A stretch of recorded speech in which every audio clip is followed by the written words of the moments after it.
Hello friends, मैं एसवीर Yadav pharmacist. यदि आप इस चैनल पर नए हैं तो प्लीज़ चैनल को सब्सक्राइब अवश्य कर लें। फ्रेंड्स, आज मैं आपको डायरिया यानी अतिसार के बारे में बताने वाला हूं। फ्रेंड्स, इसके सिम्टम्स क्या होते हैं और इसके क्या कारण होते हैं। यदि किसी व्यक्ति को डायरिया हो जाए तो डॉक्टर द्वारा उसे क्या उपचार दिया जाता है। फ्रेंड्स, इसके बारे में सब बताने वाले हैं। डायरिया क्या है।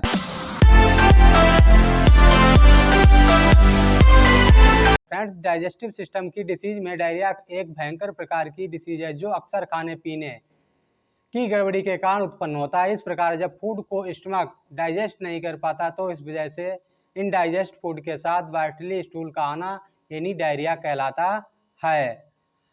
फ्रेंड्स, फ्रीक्वेंसी ऑफ स्टूल यानी डायरिया कहलाता है। एक्यूट डायरिया में फ्रीक्वेंसी ऑफ स्टूल बहुत ज़्यादा हो जाती है। डायरिया 5 वर्ष तक के चिल्ड्रन को अधिक इफेक्ट करता है। वैसे डायरिया किसी भी एज यानी ग्रुप के लोगों को प्रभावित कर सकता है। फ्रेंड्स, के यानी कारणों की बात करें तो फ्रेंड्स, डायरिया का most common cause viral infection होता है।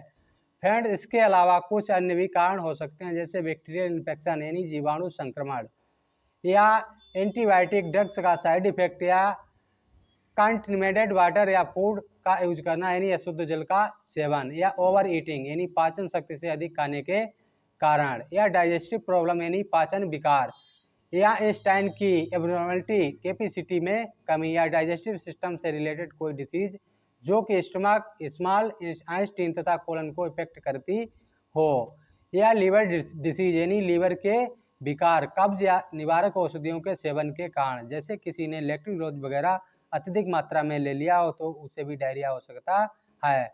फ्रेंड्स, के साइन एवं सिम्टम्स की बात करें तो फ्रेंड्स, पेशेंट को लूज मोशन होता है यानी पानी जैसे दस्त आते हैं। हैविंग इन एब्डोमेन यानी पेट में भारीपन होता है। पेन एब्डोमेन एंड क्रैम्प्स यानी पेट में दर्द व मरोड़ होता है। नोजिया एंड वोमिटिंग यानी जी घबराना व उल्टी होना आदि शामिल हैं। फ्रेंड्स, इसके साथ डिहाइड्रेशन यानी एक्वस डायरिया में पानी की कमी हो जाती है। फैटिग एंड अनकॉन्शियस यानी थकान और बेहोशी भी हो सकती है। वेट लॉस यानी इसके साथ वजन घट सकता है।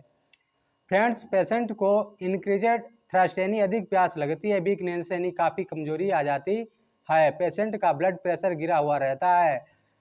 डिस्क्राइजेड यूरिन आमतौर पर डायरिया एक नॉर्मल तथा कोऑपरेटिव डिसीज है। समय पर डायग्नोज तथा ट्रीटमेंट हो जाए तो पेशेंट जल्दी ठीक हो जाता है, अन्यथा पेशेंट की कंडीशन सेवर हो सकती है अतः टाइम रहते ट्रीटमेंट किया जाना चाहिए। सबसे पहले डायरिया के काज को दूर करने का प्रयास करना चाहिए। एक्यूट डायरिया के में साबुदाना दिया जा सकता है तथा फ्रूट जूस दिए जाने चाहिए। डायरिया में भूलकर भी दूध नहीं दिया जाना चाहिए। फ्रेंड्स, क्रोनिक डायरिया में पुराने चावल का भात के साथ मूंग की दाल मिलाकर देना चाहिए। फ्रेंड्स, यदि आपको डायरिया हो जाए तो डॉक्टर द्वारा जो ट्रीटमेंट दिया जाता है उसे अब जान लेते हैं। फ्रेंड्स, टेबलेट लोमोफेन प्लस यानी जिसमें लोप्रामाइड हाइड्रोक्लोराइड 2 mg होता है, सुबह दोपहर शाम 2-2 गोली डॉक्टर द्वारा दी जाती है। इसके साथ ORS पिलाते रहने के लिए एडवाइस दी जाती है। और साथ में टेबलेट नॉरफ्लक्स TZ यानी जिसमें कंपोजिशन की बात करें तो फ्रेंड्स, नॉरफ्लक्सासिन, टिंडाजोल एंड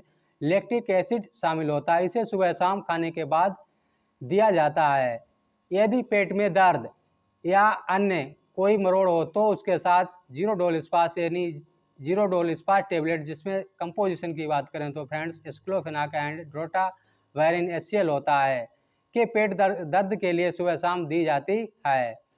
फ्रेंड्स, यदि पेशेंट को उल्टी भी आ रही तो उसे टेबलेट यानी बोमिकाइंड या ओंडेम जिसमें फार्मूले की यानी कंपोजिशन की बात करें तो फ्रेंड्स उसमें ओंडेस्टोन 4 mg होता है। यदि पेशेंट को अत्यधिक उल्टी आ रही हो तो उसे भी यानी सुबह शाम दोपहर देने की डॉक्टर आपको सलाह देता है। फ्रेंड्स, इसके साथ यदि पेट में जलन या अन्य विकार भी शामिल है तो एंटासिड के तौर पर कैप्सूल यानी एसेरा डी या अन्य कोई कैप्सूल जिसमें रोफ्लाजोल एंड डोम्पेरिडोन या पेंटाप्रोजोल या डोम्पेरिडोन आदि भी भूखे पेट यानी सुबह शाम लेने की सलाह दी जाती है।